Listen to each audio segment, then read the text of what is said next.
him going to Moscow at this time provides a really important signal of his continued support for Putin. And of course, that is designed to show the United States in particular that these two countries are aligned, that they have this deep partnership, and that they stand in opposition to the United States, that they are united in pushing back against US and Western influence that they see as limiting their power on the international stage and is designed to contain both of their countries. So yes, again, I think in many ways, this is part of a more assertive Xi Jinping, right? So as he's personalized power at home, I think, it's clear that he's moving in a more confrontational, more assertive direction. So I think this has been a feature of our international system for a while. And it does pose challenges to the United States, particularly in the democracy realm, right? The two are increasingly singing from a same sheet of music. They work together to back up strong men, to dilute norms about democracy. But it is also important in the military domain. And in particular, Russia has been selling increasingly advanced military systems to the Chinese that make them more able to engage and keep the United States out of the Indo-Pacific. The key tipping point will be if China were to provide lethal aid to Russia. That would be, I think, a big game changer for the Europeans. And I think that's why Beijing might be having pause about taking that additional step. But if that were to happen, which the United States, the US administration is warning, I think that would be another catalyst in really pushing Europe far closer to the United States position vis-a-vis China. I do think that Xi Jinping does have an incentive to be seen as a power broker and to get more involved in the war in Ukraine as a peacemaker.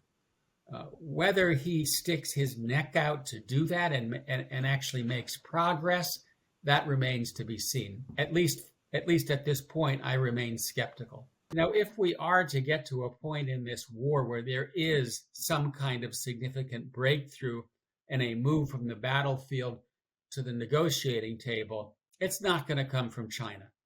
It will take a direct initiative that involves the key players, and those key players are the US and its allies, Ukraine, and Russia.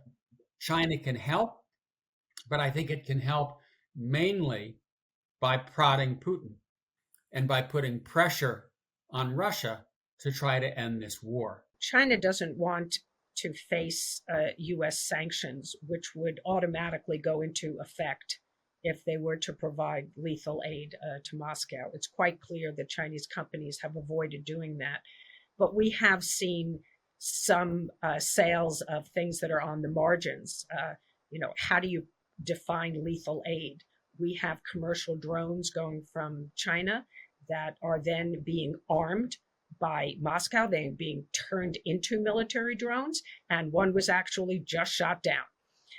But that's probably not a direct violation of sanctions, nor, of course, is the purchase of energy from Russia or the sale of semiconductors by China. So the Chinese are doing a great deal to provide Russia with support, but trying to avoid sanctions on themselves and on Chinese companies.